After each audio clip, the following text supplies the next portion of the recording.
Work session of Wednesday, May 3rd, 2017 will come to order. Agenda item number 1, resolution number 9-17, a resolution of the Mayor and City Council of Laurel approving an annexation agreement with Strittmatter Contee LLC for the annexation of 32.68 acres of land known as 7041 and 7051 Contee Road, Laurel, Maryland, into the corporate limits of the City of Laurel, and authorizing the mayor to sign the agreement. Okay, Christian, you have the floor. Good evening. What you have before you is a resolution seeking approval of the annexation agreement with Strittmatter Contee LLC. The applicant filed a petition to have 32.68 acres of land known as 7041 and 7051 Contee Road to be annexed into the City of Laurel Incorporated limits. The properties are currently located in Prince George's County and contiguous to the city. The subject properties are just north of the west side development that is currently being developed. Thank you, Mr. Chairman. Okay, this is a straightforward annexation agreement.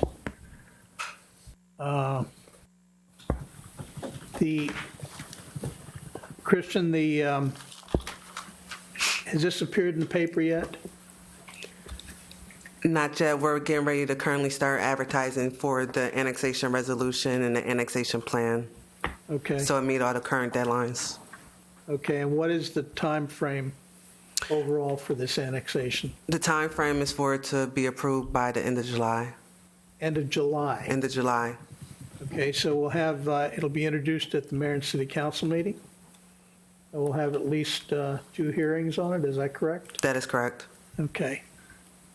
Anybody have any questions of Christian? Mr. President, Mr. Ricks? one question. Tell me they're not going to be apartments. That is correct. They will not be apartments. Thank you. Thank you, Mr. Ricks. Any other questions of Christian? Not at this time. Thank you. Ms. Nicholas? No questions. Mr. Smalls? No question. We'll see this again. We're going to see it a couple of times. Yep. And I'm sure at the Mayor and City Council meeting, Mr. Gibbs will be there to give testimony at that time. Okay, if there's no further questions, we'll go ahead and introduce this at the meeting on May 8th. Okay, thank you very much, Christian. Get to go home early, Mr. Gibbs. Thank you very much. Okay, move to agenda item number 2, bid recommendation, LA 17-02, Citywide concrete repairs. Mr. Freed's going to present this bid recommendation. Good evening. Rob, you have the floor. Yes, we had put together a sealed bid, and it was opened on April 12th. There were 7 bids that came in for the citywide concrete repair project. Royal Construction at a little bit over $65,000 was the lowest, and J Villa Construction at $171,500 was the high bid. The funding for this is provided in the CIP 2017 through 2022. So it's recommended that we award this contract to Royal Construction out of Bowie for their bid of $65,287, and we'd like to add a contingency of $19,713 for a total of $85,000. All right, Mr. Freed, let me just remind everybody, we're still on a quarter of the city review each year, is that correct? Correct. For sidewalks, curb and gutter? Yes, And then you also pick up anything that's in such bad repair, that's right. correct? Also remind the public that they're watching, the city pays for all these repairs.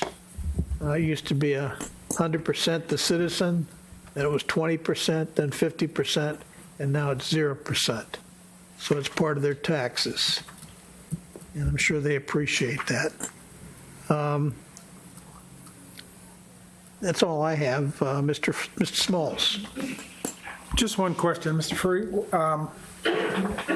What do you anticipate once approvals made, timeline for all of these projects? Is that something you or your staff has calculated? Basically, what we're hoping for is, once we get the project started, usually Royal, because they've worked for us before, they're usually in and out pretty quick. So I'd say if I could get something signed by the end of this month, beginning of June, I would say by July or August, they would probably be completed. Excellent. I mean, the city project, streets, curbs, et cetera, that I've seen, I mean, thumbs up, so I'm good. Thank you, Mr. Smalls. Ms. Nicholas? Thank you. I'm glad you chose Royal, it's, cheaper. I'm just curious, with item number 7, it's such an increase in the price. Was there any particular reason why? Did you even look at it to see why they were charging so much? A lot of it's mobilization, where they're coming from and stuff, and they don't like, most contractors don't like jumping around, and you were given a list of all the locations we're doing. A lot of them want to be right in the same neighborhood, but we didn't have enough in one particular area to do that, so they're all over the city trying to take care of the worst locations. Thank you. Thank you, Ms. Nicholas. Ms. Crary? How do they segment out damages by other contractors? Like all the fire hydrants that are being fixed and A lot flippage? of that, we keep a separate list that my assistant Joseph keeps. Tommy gives him the entire list, and we keep it up to date for all the street repairs, all the broken sidewalk, curb gutter, anything that outside jurisdictions have done to us, and then we stay on top of them trying to get them repaired. For the most part, they want to come and fix one or two pieces. They want to wait until they get, like us, get a lot of them, and then hire one contractor to come do them all at the same time. So we'll skip those parts, or we'll bill them for those sections? Generally, right now, we skip those parts. We don't usually do like BG&Es or WSSCs or Verizons. We keep on them to repair their own. Okay. Thank you. Thank you, Ms. Crary. Mr. Ricks? Thank you, Mr. President. I'm picking up on where Councilwoman Nicholas was. To have contracts submitted that are double what Royal Construction came up with, are there, when you ask for this kind of work to be done, and you're doing sidewalks and sidewalk repair and that sort of thing, are there different qualities of concrete that these people buy? Yes and no. If they have their own concrete mixing that they own and disperse, it's a lot cheaper than them having to go out and buy from another, concrete company. So that, yes, there could be a lot of a difference as far as what they're paying to get the concrete. Well, that begs the next question. Does Royal have their own concrete mixers? Basically, Royal works with MT Laney that does, and they have an agreement with them to get their concrete. So yes, they're getting it a lot cheaper. And so,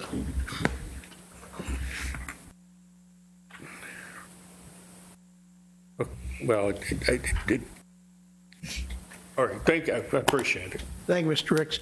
And just to clarify, the concrete has to meet so many pounds per square inch, and you do a slump test, a spot slump test, is that correct, on the concrete they put down? Each load that comes in, it is tested to make sure it's at the proper. Okay, so it has the right mix of cement and sand and all the good stuff in it.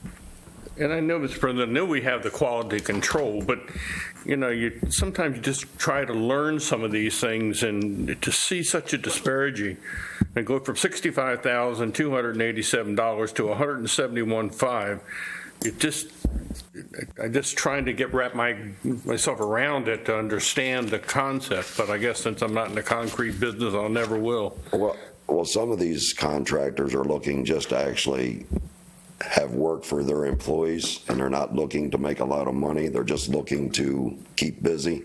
So a lot of times, depending on the time of year we put these out, we get extremely good bids where they're just trying to get jobs to keep their employees busy.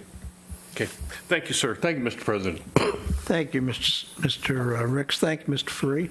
Okay, so this is acceptable to everybody. This will be introduced for action at the May 8th Mayor and City Ready? Council meeting? Huh? Yes. Okay. All right, we'll move to agenda item number 3, bid recommendation LA 17-03 Citywide Street Improvements. Mr. Free, you have the floor. Yes, along the same lines, we had a sealed bid, went out for westbound Cherry Lane from 4th Street to Ashford, and Ashford Boulevard from Cherry Lane heading south to the dead end. We had 6 contractors submit bids ranging anywhere from $336,887 up to $563,760. Funding for these projects, again, are in the CIP 2017 to 2022. And Espina, which presently is doing work for us, was a low bid of $336,887. And we're looking to do a contingency of $33,113 for a total of $370,000. In doing this, this is basically the first phase of Cherry Lane, and with the remaining amount that's left over in the CIP, we'd look to do another bid to continue going westbound on Cherry Lane from Ashford as far as we can go towards Van Dusen Road. Okay. Questions, Ms. Nicholas? Well, it looks like it's pretty much the same case. It goes from $300 to almost $600. It looks like it's almost the same case as the concrete. It goes from 336 all the way up to 563. Well, I believe that Espina right now, since they're presently under a contract, was looking just to bid since they're already here, and some of that's been saved in mobilization because they're already out here working. Okay. Thank you. Thank you, Ms. Nicholas. Ms. Crary? I'm fine with this. Thank you. Mr. Ricks? Where is this particular company, the Espina, where are they located? They're out of Woodbridge, Virginia. Okay. Anybody from Laurel? Not on this contract now. Thank you very much. Thank you, Mr. Ricks. Mr. Smalls? Just a general question. Mr. Furry, what's the standard width of a sidewalk? Of a sidewalk, we try to do 5 feet now, but the standard width in a lot of places are 4. Okay, so we extend it, and the reason I'm asking is, as I'm sure you know, many sidewalks around the city, you can't walk shoulder to shoulder with someone because they're so narrow. So these sidewalks will be a little more accommodating. Yes. That's all I have. Thank you. Thank you, Mr. Smalls. Okay, so if it's acceptable to everybody, we will introduce this for action at the May 8th Mayor and City Council meeting. Good job, Mr. Free. We'll move to agenda item number 4.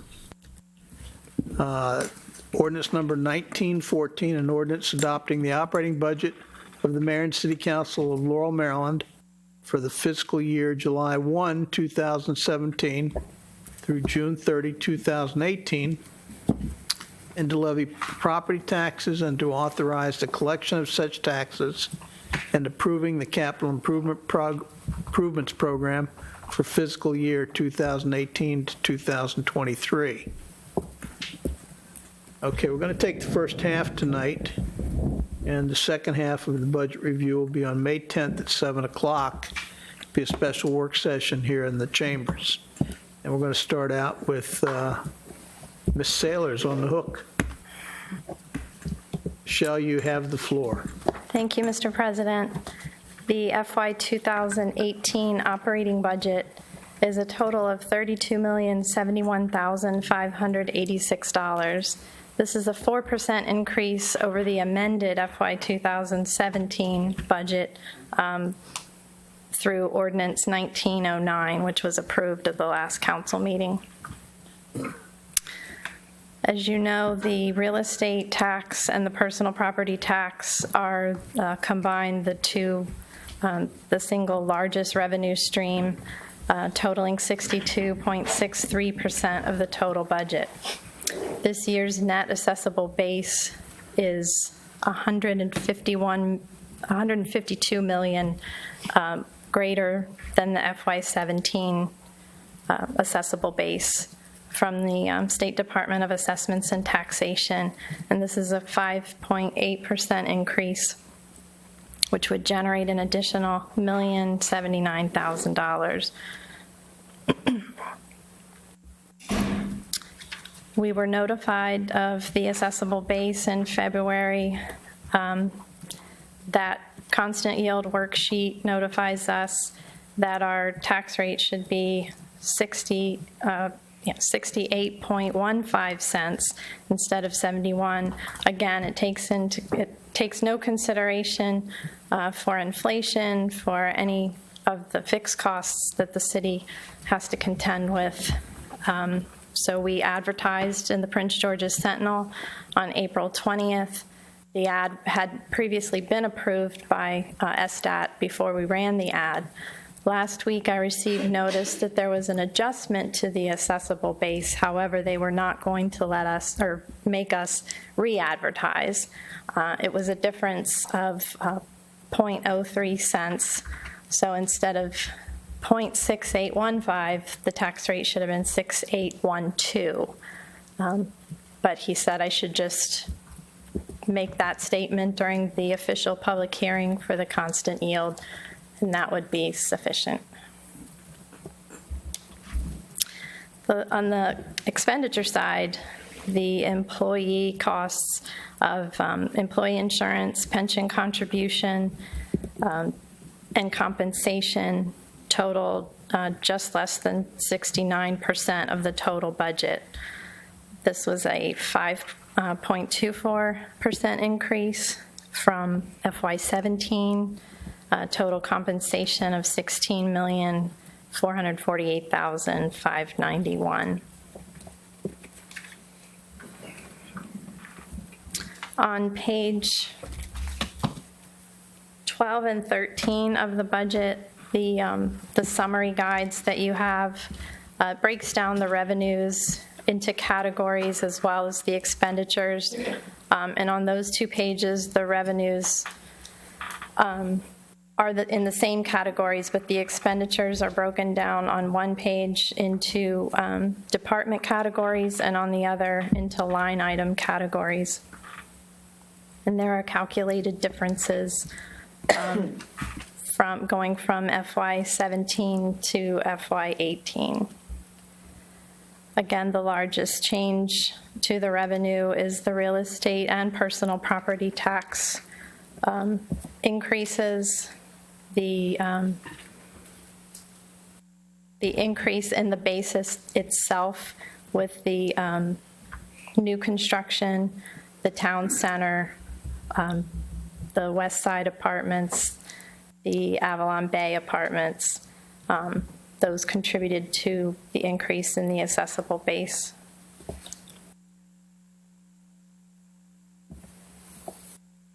So overall, the difference is $1,290,039. Excuse me, Mr. President, do you want us to hold our Oh, question? go ahead. If you have a question, go ahead and ask Michelle. Can you if tell go. me, Ms. Saylor, is there any answer as to why we went from 68 to from 71 to 68? So what the state does is they take the assessable base and they tell you what your tax rate should be in order to generate the exact same amount of real estate tax. Okay. So because the base is increased, they're saying that it would be a lesser rate in order to get that same amount. But again, they don't give us any credit for having a pay plan for the employees or the pension contribution. also increased, the employee insurance, utilities, other fixed costs, other recurring costs. There's no allowance for that, so they Okay. just have that calculation. Thank you. Any other questions of Michelle at this point? Let me just clarify, Michelle. The increase in miscellaneous revenues primarily due to the theaters. Is that correct? Miscellaneous revenues, no. The theaters are in the state shared taxes, Okay. so that's the difference of 696, 576. So that's a combination of the local income tax increase as well as the admissions and amusement increase. Okay, then what, then from 16 to 17 and on into 18, where was the substantial increase in the miscellaneous revenues primarily? We jumped from 400,000 to 1.9 million, 2 million. From 16 to 17, so in FY17, there had been the initial payoff of the loans, and those loan proceeds are documented when you make that transaction. As revenues. Yes. Okay, so we'll see that when we get to the loan payoff. Correct? Yes.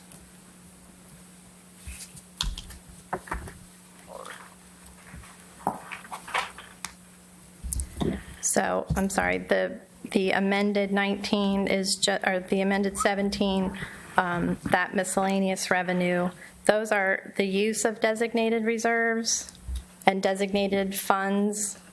And again, this is just budget. So comparing the FY16 actual to the 17 budget. Okay, if we bring it out of reserves, then we show it as a revenue. Yes. Okay, all right, excellent. Any other questions at this point of Michelle? Go ahead, Michelle, continue. So for the summary, I prepared this comparison that we had last year.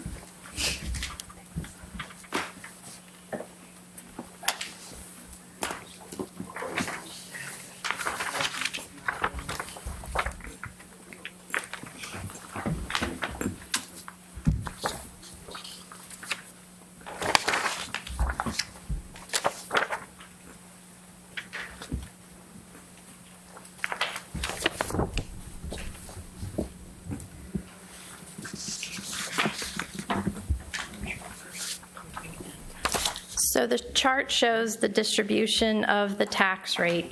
You take the base 71 cents. I've taken each of the expenditure categories, the department categories, so general government, public safety, public works, parks and recreation, and non-departmental. 1 second, Michelle.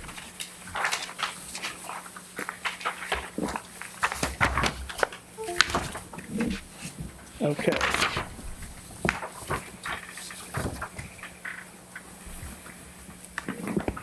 These are all the same.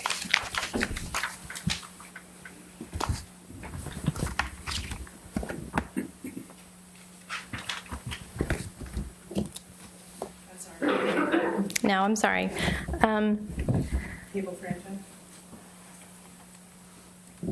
So in taking each of the departmental expenditure categories and providing that total in black, and then the red underneath are the various revenues specific to those expenditure categories. So then the next column over shows how much in tax revenue that expenditure section needs to complete its funding. So in general government, we need 17 cents of the tax rate in order to complete funding after you show the direct revenues. Public safety is 22 cents, public works is 14 cents, parks and recreation is 10, and non-departmental is 8. And again, this just accounts for the base 71 cents because the additional 3 cents on the overlay for the transit overlay has a direct offsetting expenditure, so that's not incorporated into this chart. But you do include the, in this exercise, you are including red light fines, is that correct? Yes, sir. Okay. The red light citation revenue is in the operating budget. Speed camera is not. Okay, excellent. And so then the pie chart just breaks it down into the sections to show that part of the tax rate.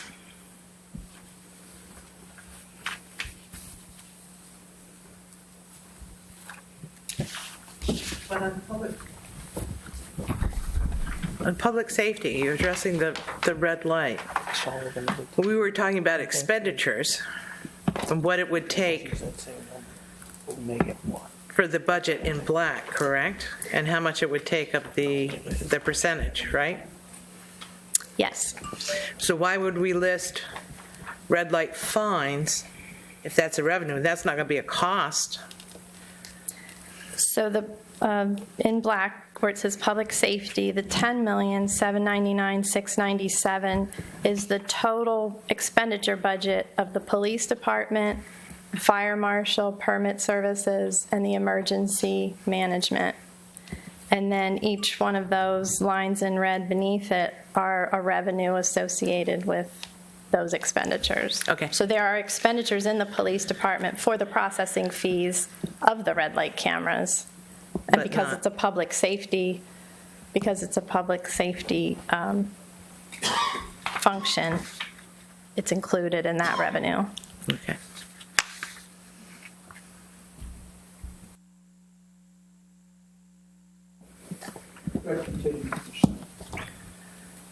Okay. So that was the basic overview that I had planned.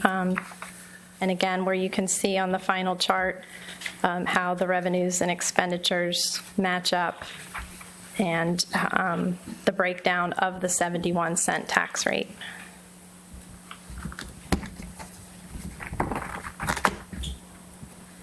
The revenues begin on page 18.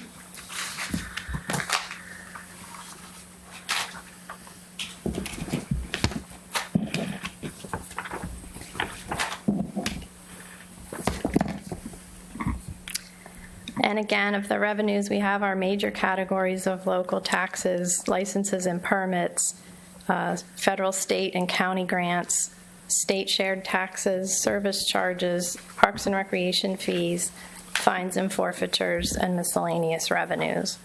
Within those, within this document, there are further breakdowns, such as in the local taxes, you have real estate tax, you have personal property tax, as well as their interest and penalties.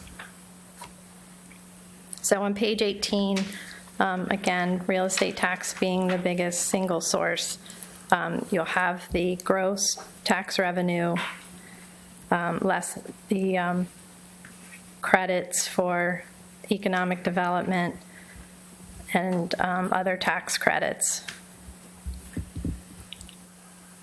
to get to the total of $18,630,861.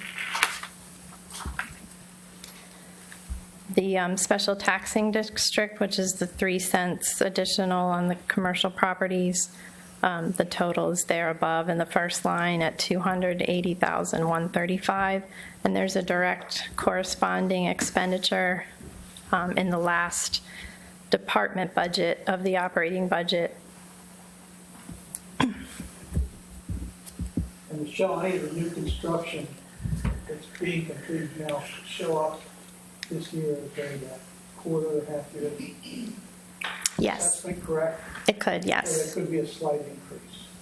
Right, I believe I accounted for, there were currently 20 permits for the West Side townhomes, so we were looking at half a year for those in tax. But it's just for as many lots as are available in the various developments. It's just, you don't want to go too far out on a limb. Understand? Okay. Thank you. Mr. President. Mr. Michelle, could you remind me what the restrictions on the amounts of TIF that we can provide? Are there, I know there are limits, but can you remind me what they are? Those, I'm not sure that there are limits, just that it's part of an application that comes to you as part of an overlay or a development application. But they have to. What you said it. Mr. Ricks, there is no limit because it does not accrue against the borrowing authority of the city, but there's a percentage of, for the, it can be, only be used for infrastructure. Is that correct, Michelle? Yes, sir. Okay. And typically, they use some kind of a percentage to arrive at that.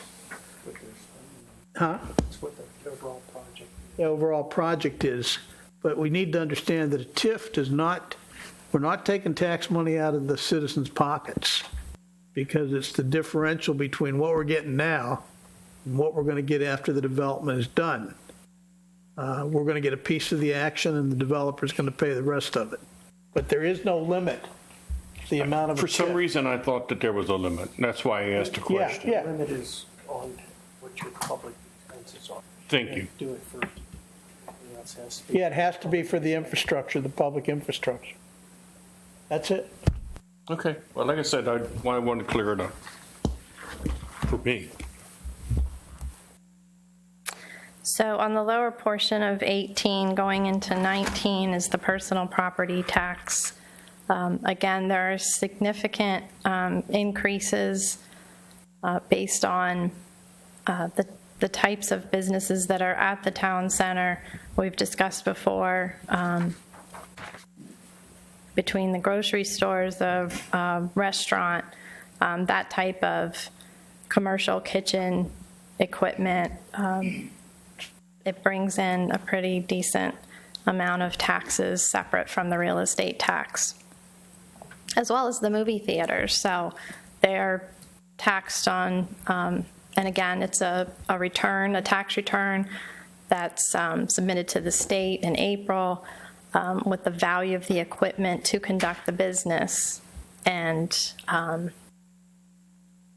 as you can see at this point in time, when we ran these reports, the FY16 actual was $1,474,000.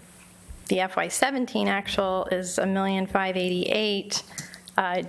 Didn't project to go that high because while those new businesses have increased and they have brand new equipment, you have other businesses where the taxes are becoming less because the equipment is depreciating. So, you know, we can't just get too far ahead of ourselves. The other major revenue is the local income tax.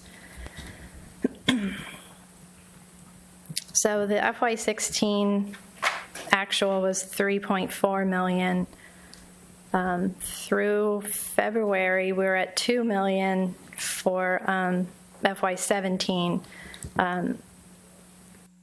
Based on a conversation or emails exchanged with the state where they don't do the projections for you. They tell you to use your history. Of course, we had the issue with the local income tax, so the question was, how far back can we actually go? Is the 16 a good number? Was it based on real revenue, or was it overstated?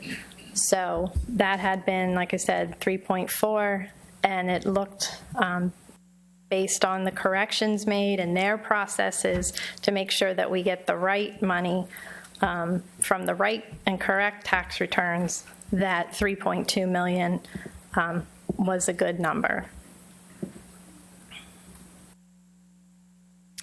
The highway user, there's information that we would be receiving the same amount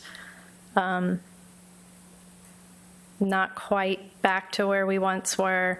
The FY16 actual was 611,581. We have received 486 in FY17, but anything can change with that particular revenue, so we didn't want to take a chance in increasing it too much.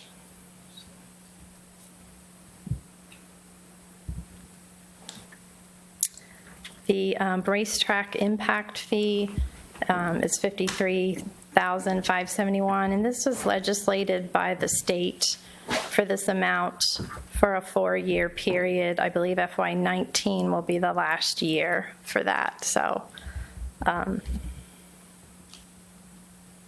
it's possible at that point that it would go back to the older calculation, but we hadn't been receiving any for several years because of certain monies that actually have to come off the top from the Department of Labor and Licensing.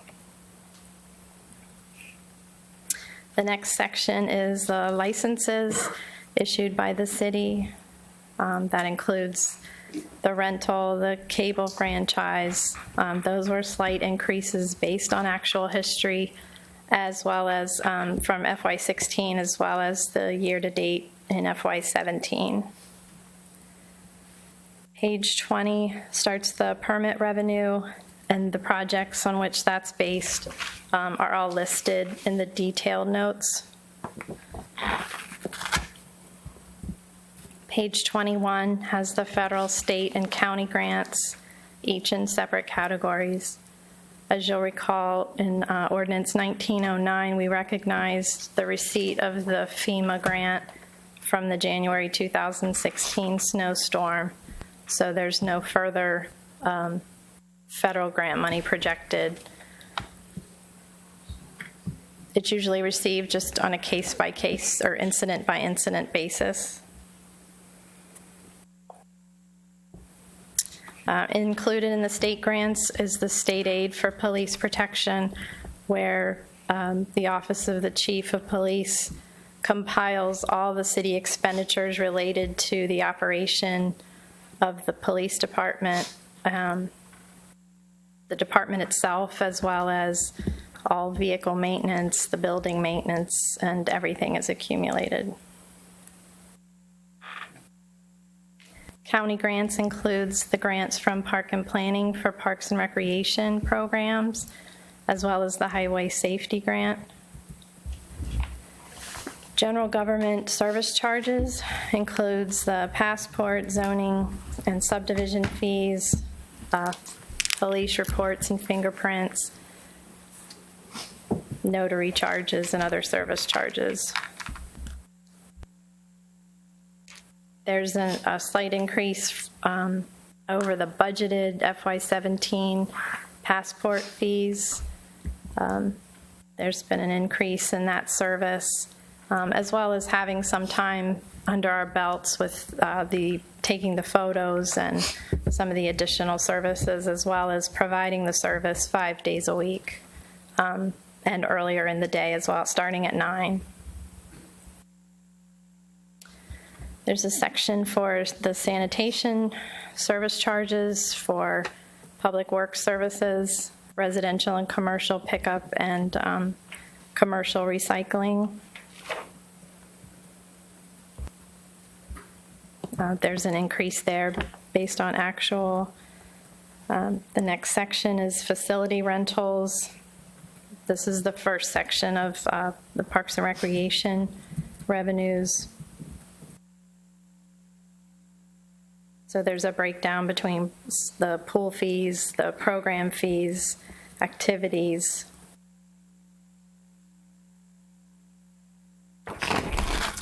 Page 23 continues the Parks and Recreation revenues, concluding with the senior program fees.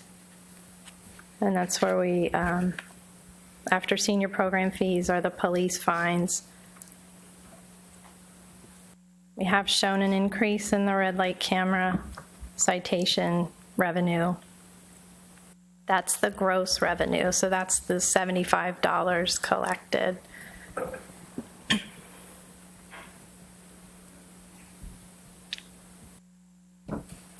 And there's code enforcement fines as well as other miscellaneous revenues. On page 24, the cable equipment grant, those line items correspond with designated expenditures in both the information technology budget as well as the Department of Communications budget. So this is where we show the use of the PEG money that we receive quarterly from both Comcast and Verizon. And we show the use on both the, as a revenue, because it's posted to a separate account when it's received until it's determined what we want to propose to budget it for. So in each of those two department budgets, you'll see PEG in parentheses to note that that purchase is being funded. Michelle, Yes. Ms. Smalls has a question. Okay. Michelle, I'm sorry to interrupt you, but No problem. I just want to clarify. Page 23, under code enforcement fines. Mic up, please. Page 23, code enforcement Bring your fines. microphone closer to you. All right, speak louder. Well, I can hear you fine, but Okay.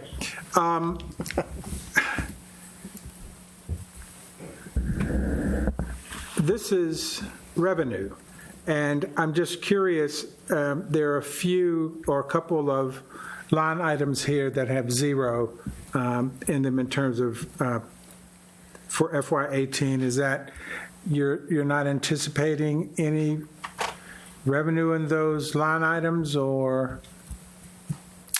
Those have just been really difficult to determine. Okay. Because they're based on, for example, the one is additional inspection fees. In determining when that would be required, just determining some sort of projection in a consistent way. so when it happens, Right. it'll be booked as a revenue at that time. Yes. Okay. So it's rather surprising to me, pleasantly surprising, that we don't generally have collected very much in revenue on code enforcement fines. Is that a commentary of how our residents maintain their properties? Or is it our fine fees are low? And maybe that's code enforcement's response, Mayor? Maybe a little both.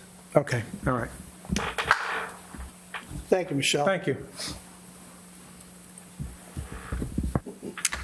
Okay, so again, on page 24, it shows you those details for the use of the PEG funds. And then we have impact fees and the reimbursements for, there are designated officers reviewing speed camera footage. They have to be sworn officers. And so they're paid through regular payroll, through city payroll, and then we have to reimburse the city from the speed fund. And that's what these revenues are for, as well as to offset purchases of equipment for the police department. We don't have any bank loan proceeds at this time. Again, the fire department and the rescue squad have paid off the loans that they acquired through the city. So again, this was an offset to the debt service expenditure budget. So you'll see the corresponding zero on that side as well. And that's where we are with the additional use of designated funds, getting us to $32,071,586.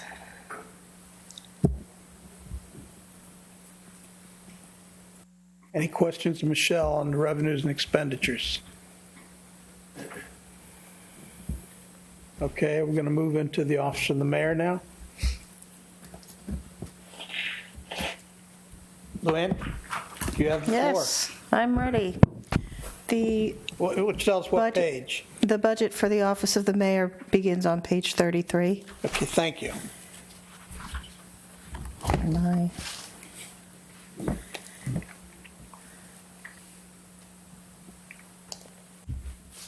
budget provides for the activities and expenses of the mayor's office and the support services for mayor's ad hoc committees.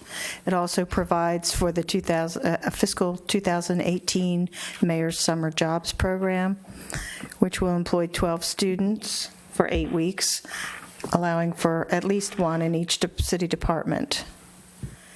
The major expenses in this budget are for salaries, outside services, and dues and subscriptions. The budget is pretty much status quo, with the exception of, as you know, we joined the Metropolitan Washington Council of Governments in this year, so it now includes the dues for that organization, which you're all involved in. Other than that, it's the same line items that we budget for pretty consistently, with no major increases.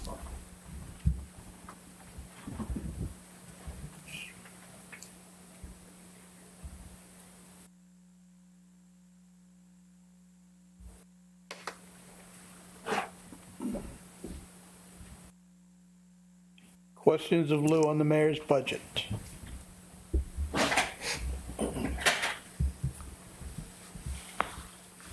Seeing none, we will move to community promotions. The community promotions budget begins on page 36. This budget provides for promotion and support of community events, civic improvements, and general activities in the city. There are no major changes in this budget this year.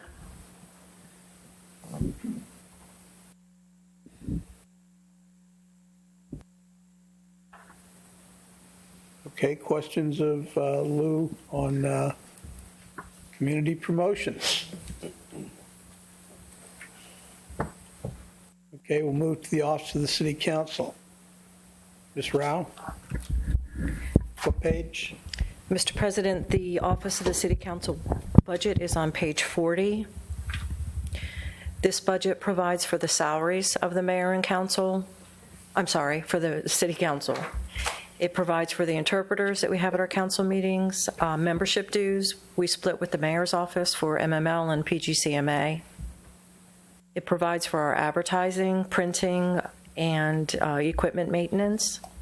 It also provides for the travel of the City Council to the MML events, the summer conference, and the fall legislative conference, as well as participating with the Prince George's County Municipal Association. There is a council expense line, and there is a contingency for the council president. We have a special events budget, and this budget was prepared in cooperation with the council president. But there are no major increases. Okay, let me just make an observation for the public. I've said it before, I know the mayor has said it also. Your mayor and city council not only operate the city in terms of budget and execution, but they also participate in outside organizations, National League of City, Prince George's County Municipal Association, and other commissions of the state of Maryland, COG. I mean, there's all things that your council and your mayor does for the citizens, and it does in fact pay dividends. So just be aware, it's just not coming to meetings 3 times a month. I'm sure that that the mayor, if you had to add up the hours, any one of the council members, is a substantial number of hours representing the citizens of Laurel that are spent away from the city. And I just realized that this is as our friend of ours, Mayor Casula, used to say, it's a full-time job in some cases for part-time pay. It is not the pay that drives the council, and I'll speak for the 6 months when I was mayor. It's not what drives the mayor either. It's serving the citizens of Laurel. Okay, any questions of Ms. Ralph for the council's budget? Okay. Office of the Clerk to the council. Mr. President, the Office of the Clerk's budget is on page 43. This budget includes the salaries for myself and my administrative assistant, Anna Navarro. It includes membership dues in the Maryland Municipal Clerks Association and the International Institute of Municipal Clerks. It provides for advertising and printing and the quarterly codification of the city code. It provides for travel for the clerk to the Maryland Municipal League Summer Conference and the Fall Legislative Conference.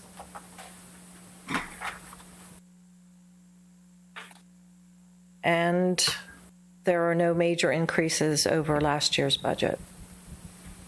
And again, I'll note that Anna, our clerk that works in the council office, is in the process of taking classes with the International Clerks Association, and there will come a day when she is certified as a clerk, in addition to Ms. Rao and Ms. Crook. I don't know, we have 3 in the city at one time. Everybody's smiling. Okay, any questions of Ms. Rao on the clerk to the council? Okay, we'll move to registrations and election. Mr. President, the registration and election budget is on page 46. This budget does provide for an election this year. We will be holding a general election on Tuesday, November the 7th, and this election will be for all 5 council seats. This budget provides for some legal services, should we need them, the rental of the voting machines, all of the printing, all of the mailing costs, the cost for the election judges on election day, as well as cost to the county for mailing our voter notification cards. It provides for the advertising required by our charter. And the rental of the necessary equipment for early voting also, which will be October 31st, I believe, this year.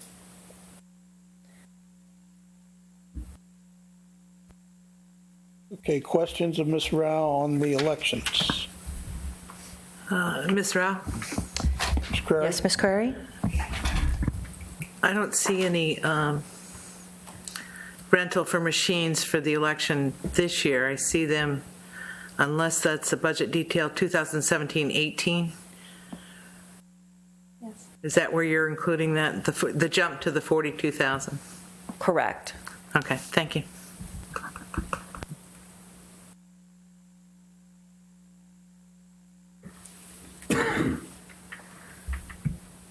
Any other questions of Ms. Rao? Office of the City Administrator. Mr. Fleming, you have the floor. Thank you, Mr. President. The city administrator's budget starts, budget starts on page 50. The expenditure details start on page 51. The budget for the city administrator provides for the overall management of the city and enables us to provide direction and oversight to all the departments that are carrying out directives of the mayor. Under salaries, as noted in the mayor's budget letter, there is only one new position for the proposed budget, and that is for the position of safety compliance officer. That position is being recommended as one of the overall safety reviews that have been conducted since the tragic death of one of our public works employees. The change in salaries for that position is $61,623. Other changes in the salary relate to some position changes in the office. Overall, the salary for the city administrator's office has decreased 4.4%. The remainder of the budget is fairly status quo. However, we are including funds for attendance, additional attendance for the Maryland Municipal League Conference, as well as for the Public Risk Management Agencies Conference and dues for that as well. Beyond that, there are no substantial changes in the city administrator's budget, sir. Thank you, Mr. Fleming. For those people that have a chance to review the budget, I will note that the new position, the Safety Compliance Officer, the duties of that position are far different than those assigned to Ms. Haig, our Risk Management Officer. That And is Ms. correct. I know Ms. Haig has saved us a lot of money over the last few years, and that will continue. And that the Risk Management Officer reports directly to the City Administrator, and the new Safety Compliance Officer will report to the Deputy City Administrator. Is that correct? Essentially correct, yes. Okay. Any questions of Mr. Fleming on the City Administrator's office? Mr. Smalls? President, I do have one. Mr. Fleming, under the operating expenditures, can you tell me what is covered with the graphic arts? What is that? I'm sorry. I was just asking, what is that?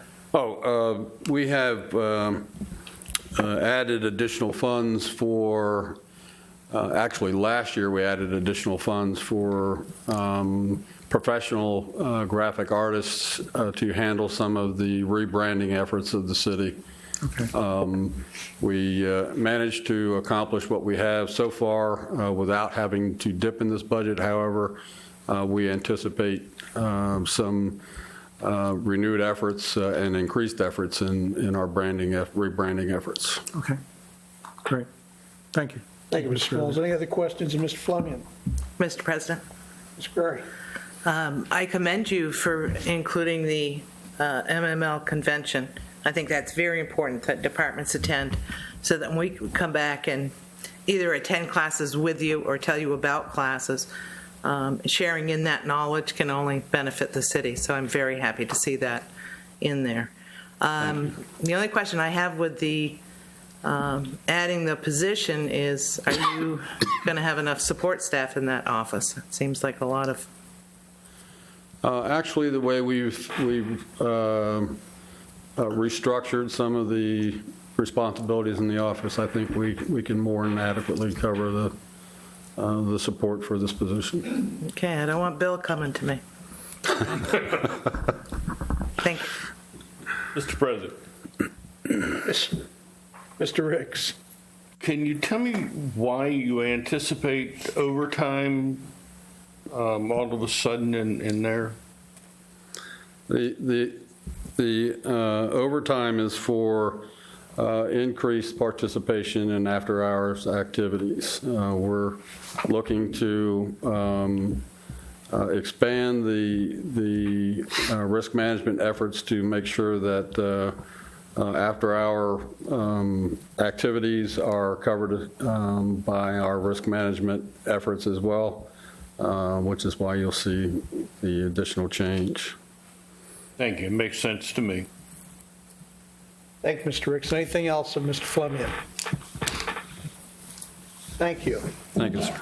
Move to Department of Budget and Personnel Services. Mr. Green, you have the floor.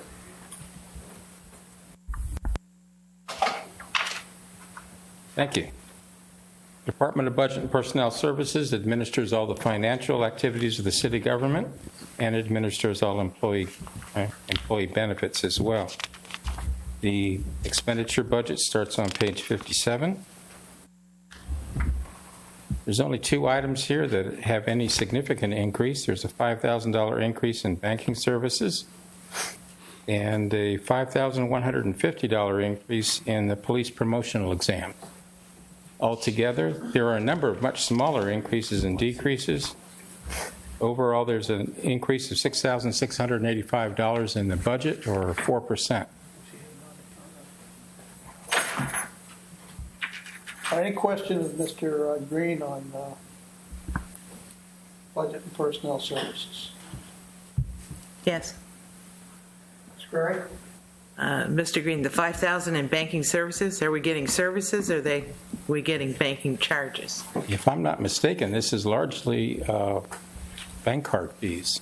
Okay. We're doing extremely well with the passport services, but there's a lot of Charges to credit go with cards that. being used for that. Thank you. Thank you, Ms. Curry. Okay. I'm sorry, Mr. Ricks, go ahead. In looking at that, have we done an evaluation, and I'm sure we have, but just so we can have a record of it, as to the time and the number of staff people that we have devoted to that? Is one equaling the other? We have a net increase, absolutely, in revenue. I'm sorry. The revenues are certainly there. They're more than enough to offset the Yeah, but I see a cost of providing the lot service. of lines and that sort of thing, and I just want to make sure we have enough staff that's devoted to it. They're getting their passports. Okay, well, I mean, they're coming here because of the service and the fact they don't need an appointment. I realize that. Eddie, we have the appropriate staff.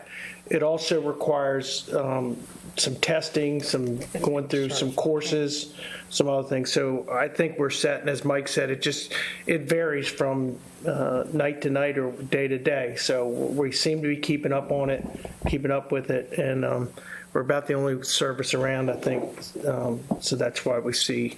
And really, I think there's been an increase, Corinne, because of what's going on at the federal government.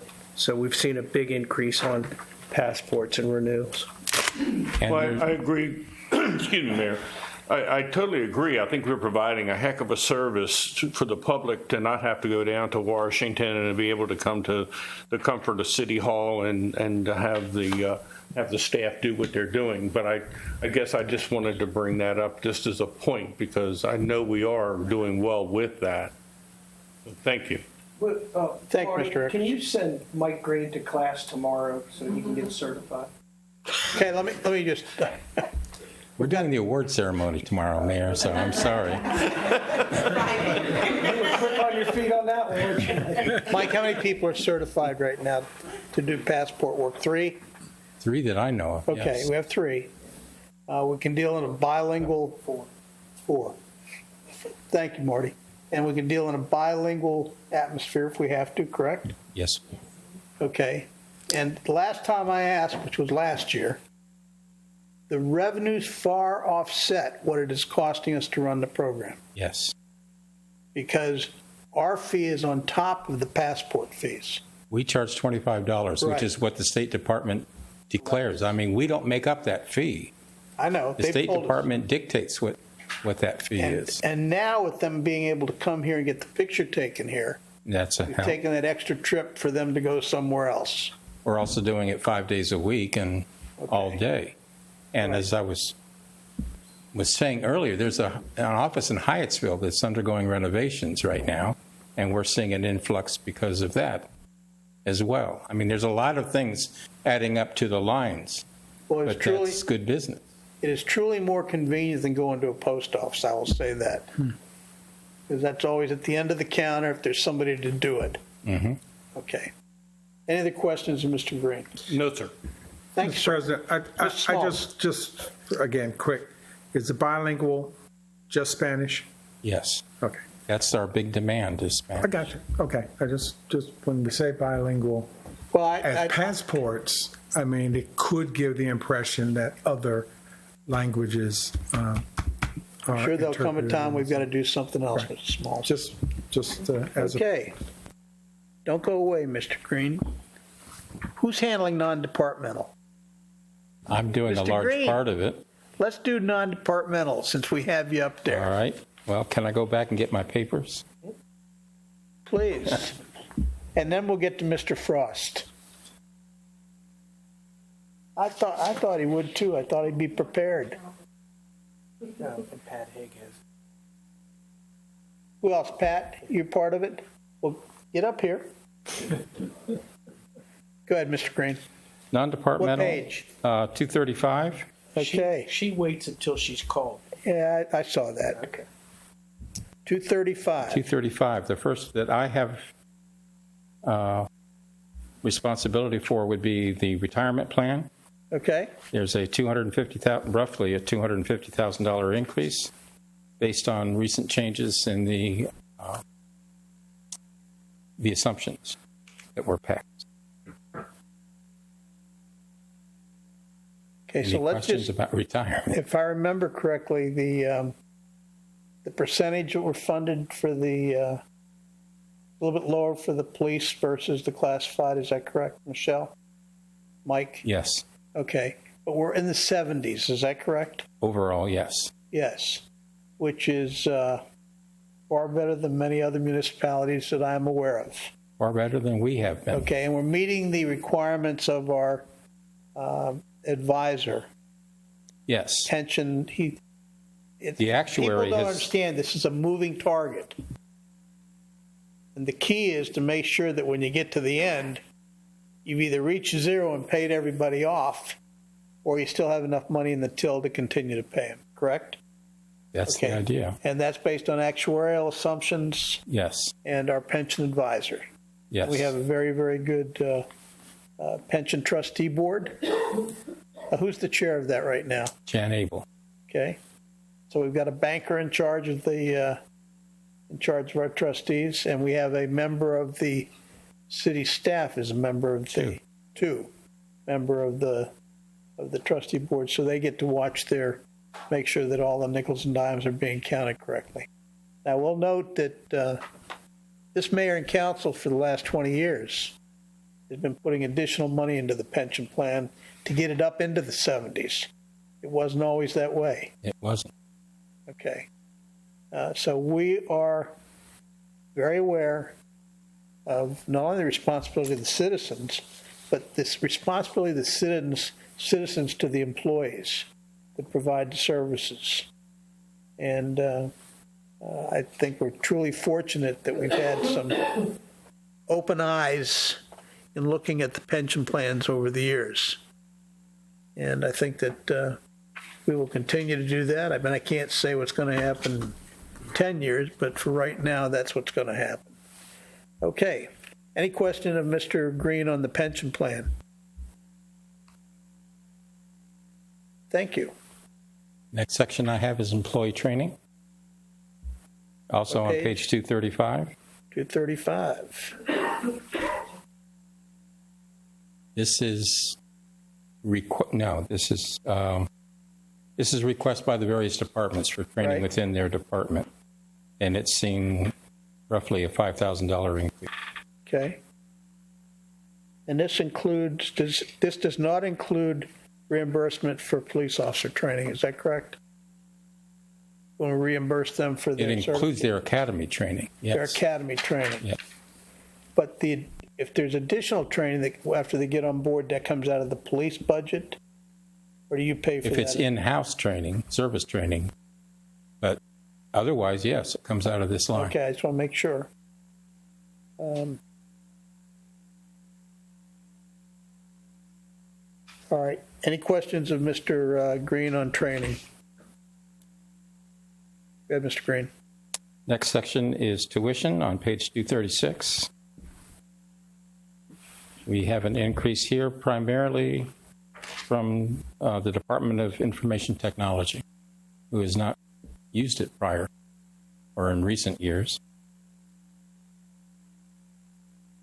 Okay, this is additional training other than that would come with buying a piece of software where it might be bundled, correct? This is training that the individual employee has requested above and beyond what the city requires. Okay. And if they're trained, if we pay for that training, are they required to stay a certain amount of Yes, time? they are. Okay. Question of Mr. Green on employee tuition. Next. Well, the next I have is employee insurance on page 238. Okay. This is health insurance, life insurance, long-term disability, workers' comp, and police AD&D insurance. And overall, it went up just over $200,000.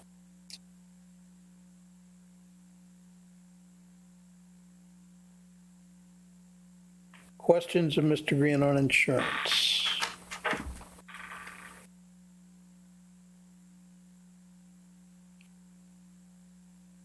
And primarily, the increase was in The largest, health, it's, largest increase. yeah, it's health, whether it's employee or retiree. Right, I understand. And the stipend to the retirees is how much a month?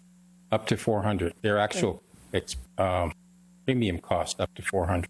Okay. That appears in the budget. That's not part of the pension plan contract. That's correct. All right. Any questions on employee insurance? Next. That would be the end of my part. I think Ms. Haig's up next. Okay. You have the floor, Pat. Good evening, Mr. President. No, what page? What page? Page 236, Okay. property insurance. Good evening.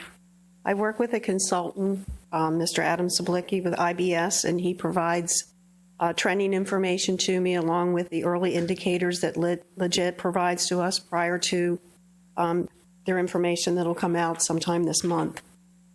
Basically, Mr. Sablicki advised me to take a 5% increase in the primary liability policy, the property insurance policy, the boiler and machinery, and then a 6% increase in the excess liability.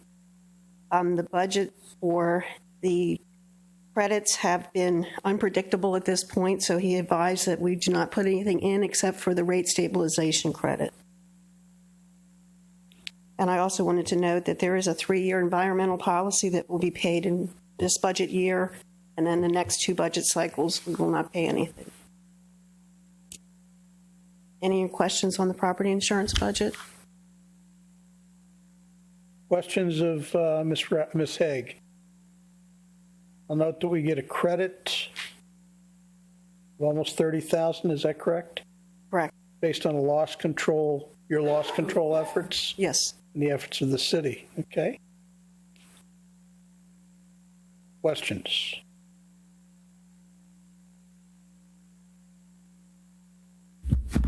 That's good.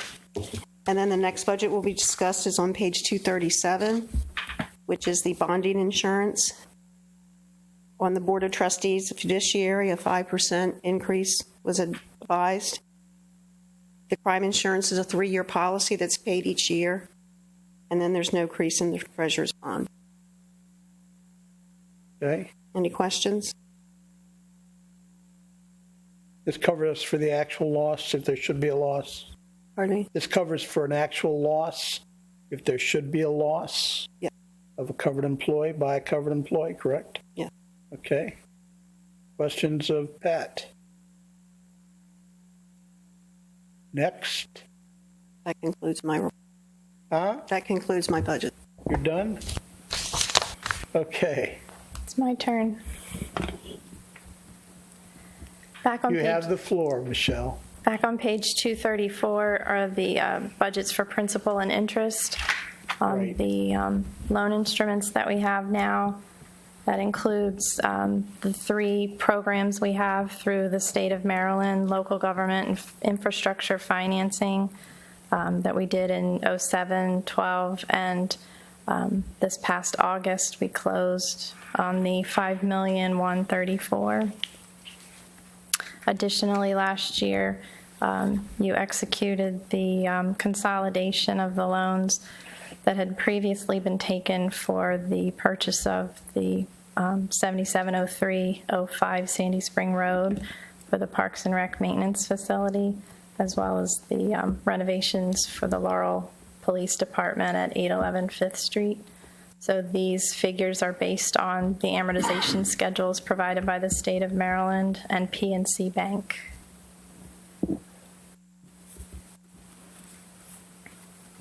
Questions of Michelle?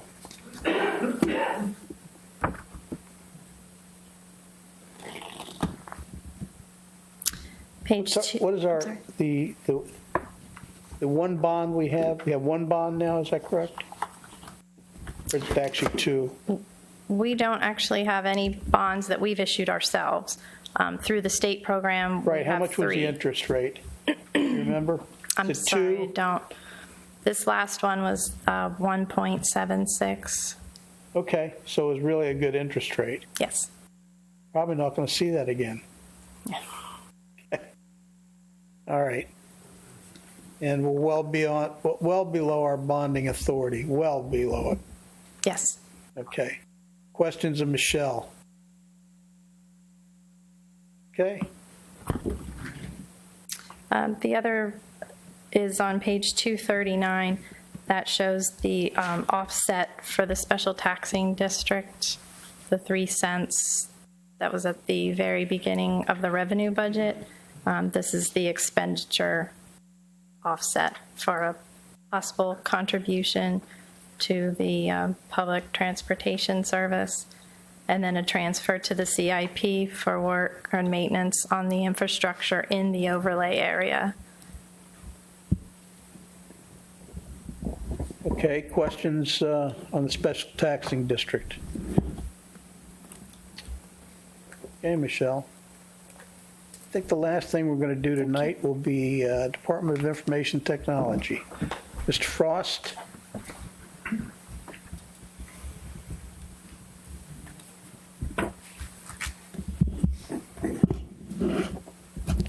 Good evening, Mr. President, Mayor, council members. For you is the IT budget. It starts on 71 with the overview, and I think 75 is where you will see the budget itself. There's no staff changes in IT this year. We have seen increases in the information technology budget. Most of that has to do with an increased or enhanced cybersecurity posture. We have added some new applications and programs on our system. And most of those are here now, and we'll have to support those in the coming year. We've also added some money in to utilize security consultants. My staff does not have the security expertise where we are right now with cybersecurity to stay on top of it and maintain it. And while we are doing it, we've added some money in so that we can bring in outside security folks who are experts doing this every day to occasionally look at our logs and check us. That's in there. And the other thing that we're into now heavily is, as part of our cybersecurity reviews, is we're now doing our cloud backups, and we're in the cloud for backups. So salary, on the salary side, there is a new item in salaries. We added $15,000 under auxiliary budget, which we've never had before. And that is to pick up some folks that we use on occasion, such as a radio technician. And in this case here, we're looking at some surge, the potential to have some surge work in the GIS area in preparation for the next gen 911. That we would bring somebody in who we know and is qualified. We've run into issues with services contracts, especially the radio person who only maybe has about $1,000 a year work with us, but his insurance is $900. So it's a problem for him. But he's retired. He's there when we call. So by putting them into an auxiliary status, they're under our umbrella when they come on the job for us, and they're covered. So that money is there. IT consulting, it was up $15,000. That is for those security consultants I talked to, and we'll probably spend a little more money out of there than that. I also might add that as part of this whole cybersecurity stuff we've been doing, we are meeting with somebody and essentially doing a third-party audit from the outside look, and that person has given us some good recommendations. Some of that is reflected in this budget. Outside services is where we see some of our major increases this year. Cloud services is at $12,000. That is both short-term, immediate, recovery work that we can hit if we go down, and then we also have long-term storage. So one of the other things we're trying to do is get stuff off our network that we haven't touched in 6, 7, 8, 9 years. So that's being sent to the cloud as long-term storage. So that is anticipated to be about $12,000. The rest of the items there are status quo except for the bottom 4. The bottom 4 is the security mentor is our employee security training that every employee does once a month. In code DR, we have specifically identified payroll as critical, or finance, and we have now come into with a contract with our finance vendor to specifically send them a snapshot every night of our finance system that they will have, that if we were to go down, they can bring us up in the cloud and bring us up within 8 to 10 hours. Board management is an application that's been requested by the clerks. It's a cloud application. MML uses it. Some of you who have been on some of the MML committees may have used it in their offices, and we will use that as far as management meeting agendas within our council meetings and other meetings that we'll be doing. And lastly, you've heard the INET word, and you know in the past had discussions about the INET. We have entered into discussions with the Prince George's County INET committee as far as coming back into the fold. And so there has been $30,000 put in this line item. That money is PEG money. And should we do that, that money will go towards what we believe will be our annual expenses to come back to INET. Next line down, licenses and software. I'll just mention that's pretty much status quo. We do at the bottom line there, there's 13 or 14,000 for another 40 licenses for Office 2016, which I think will finish us up. Equipment rental lease is our status quo for copiers, and our postal machine, we have about 18 months left in those leases. So about a year and a half, we'll be looking at a new vendor. The next couple lines down through phones and all that is pretty much status quo. Phones is up slightly. We're getting a new phone system. Telephone maintenance is up a little bit because of that. The rest of those lines, all the way down to computer software maintenance, are pretty much status quo. Radio maintenance is up a little bit. That usually goes up 2 or 3% every year. So we see some more increases in our software maintenance. You can see our big items there are our police software at the top. Halfway down is our finance software at 45. And at the bottom, you will see some new items. Cybersecurity is in for $12,000. I didn't want to mention that software, but that is some software we just bought. Badge Pass is our new badging system that's in the up front at the reception desk. And then Veronis is also a security application. That application looks into our network and looks at what our employees are doing. And that has just come online. We're using that now. And we're going through the setup procedure. And then the last item is new, Nimble. That is our storage area network. We purchased that this year. And that is the maintenance support for that 28 terabyte storage area network that we purchased earlier in the year. The rest of the items through down to capital outlay are all status quo, changed very little if at all. And then our capital outlay is somewhat small this year. It'll be 20 desktops, 20 monitors, a Parks and Rec printer, and an iPad at Parks and Rec. And that's pretty much the extent of it. Questions of Mr. Frost? Let me ask you a question I've asked you before, Mr. Frost. We've got sufficient storage to store the cameras, correct? The camera. Yes, actually, we are, our new storage area network is online, it's tested, we're using it, and our videos have been moving to our other storage area network now, and we have added another 10 terabytes there for our videos. The other option we are also looking at, we don't need to do it now, but with our cloud account, if we need to, we can throw some of that video up to the cloud. Okay, and procedures and processes we're storing and how long it's stored, that's in the police department, is that correct? Yes, They that work that with has you come to down. Right now, establish it's 180 days, 6 months. Okay, all right. Questions of Mr. Frost? Mr. President. Mr. Smalls? Mr. Frost, you mentioned replacement of monitors and CPUs. Is there a life cycle replacement program or plan for workstations? How do you Workstations plan that are out generally and who 5 gets- years.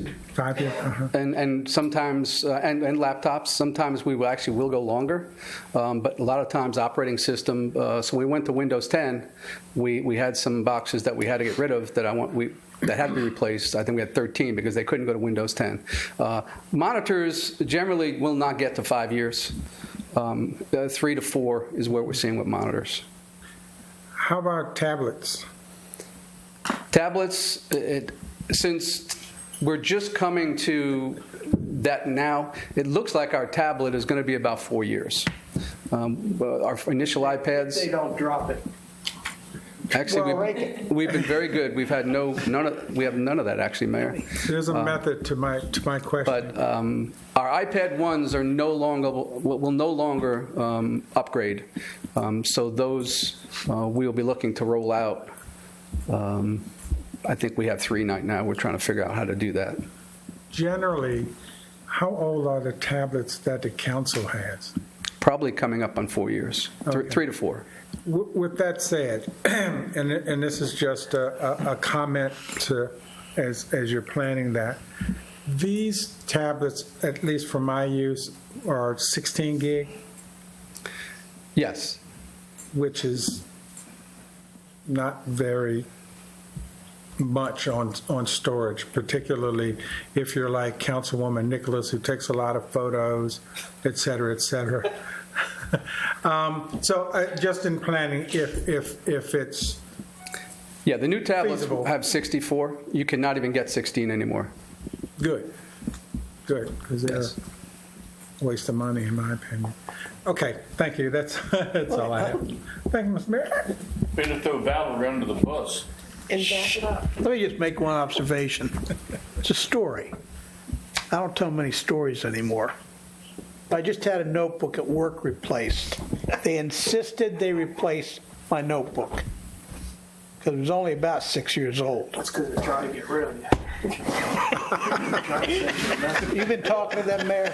Yeah. But anyways, they wanted to replace my monitor. And I actually have an asset tag on it that says 2. And the guy, I said, it doesn't need to be replaced, it's working fine. And the guy says, the fella says to me, he says, well, it's only 4 or 5 years old. I said, no, that's 2002. I'll make the point that sometimes I use a monitor. I don't use the screen on the notebook. And sometimes we can find that some of this equipment will last a lot longer than we think it will and have utility. Because most of what I do is word processing now. I do some spreadsheet work. So I can tell you this, Mr. President, we do not. This 16 is good with me. We do not replace monitors until they break. So if we have one That's that's a good 10 years idea. old, it'll be 10 years old. And let me say this, when you replace the pads, go ahead, have fun. But please don't change mine. I'm learning how to use this one now. The only thing I'm We'll get you an Android. The only thing I'm suggesting in the tablets is memory. Yeah, I agree. Functionality is not an issue, obviously. It's just the amount of storage space. I'll Pictures. I don't take any pictures, so Give directions to Best Buy to Mr. Smalls, would you please? get up the biggest one you can and get Miss Nicholas the biggest one you can. And if the Okay. council president will give me his credit card, I'll be happy to go. Okay, let me note that at the work session on May 10th, we'll start off with Department of Communications. Mr. President, could I ask a couple questions? Oh, I'm Mr. sorry. Frost? Go ahead, Ms. Cray. President, excuse me, sir. Thank you. I didn't mean to interrupt. I Misdirection. apologize. I've lost my train of thought. What were we even talking about?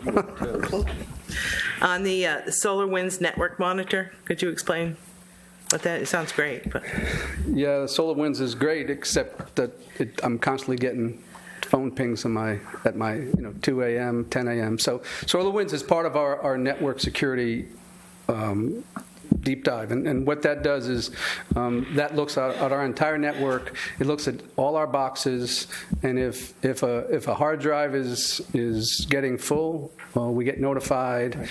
If a fan goes out, we get notified. And the bigger issue is it looks at the network for bandwidth. So a lot of stuff. So I'll give you a perfect example we used it for. ActiveNet, our Parks and Rec software, is a cloud software. They're on the West Coast. We get a call. They're having problems with credit card transactions. With our SolarWinds application, we looked all the way into their network. And we saw that we had a 155 millisecond delay on their side of the network. And I was able to take a screenshot of our SolarWinds for that traffic and show him. I can show the path from here all the way to the northwest and show that they were red and they were the problem when he was telling me they were not. So it took a couple more days, but I think we've gotten that it's been cleared up. So that's the kind of stuff it does. It's a very powerful tool, and we still don't have it fully configured. There's like 4 more modules we have to do, but it's very powerful. that's great. That's wonderful. And just one last question. Who or what is the Twisted Pair in your office under the same section? Twisted Pair is an application, it's in the command unit, where we can take our radio traffic and put it on the internet. That has been something we've wanted to do with our new core switches now and the ability to multicast. Sometime this summer we will move that server into the police station, and we will put that on our network out of the command unit, and we'll attach the radios to it. And the bottom line is you'll be able to take your cell phone, and the chief can be in San Diego, and he will be actually be able to transmit on his channel and talk to his police officers on a cell phone from San Diego, or listen to the call. Great. Thank you. That's all, Mr. President. Thank you, Ms. Curry. Anything else? Let me just ask a question about the 155 millisecond delay. Was that due to a number of hops, or is that just a single from here to there, point to point? It was a hop. It was 2 hops coming out of their data center. Okay. So they were causing it at their end? Yes. Okay. But we can also see in between. If it's Wichita, Kansas, we can see we normally have 4 milliseconds. Now we have 10. We can see all those things on all our external connections. And it's very powerful when all of a sudden he says the network's slow. So when you tell them that this is what we see, do they jump on that? No, he didn't believe me. I had to go back to him, and that's why I had to send the picture of the whole thing. Take a screenshot and send it to him? Yeah, he didn't believe me. After you sent them the screenshot, did they get somebody on it then? Yes. Okay. So it pays for itself then? It was expensive to purchase, and there is some cost to annually, but it's a very powerful product. All right, good. Any other questions of Mr. Frost? Okay, as I indicated on the 10th, 7 p.m. work session, we'll start with Department of Communications, and we should finish up that night. Anything else come before the council? Meeting's adjourned.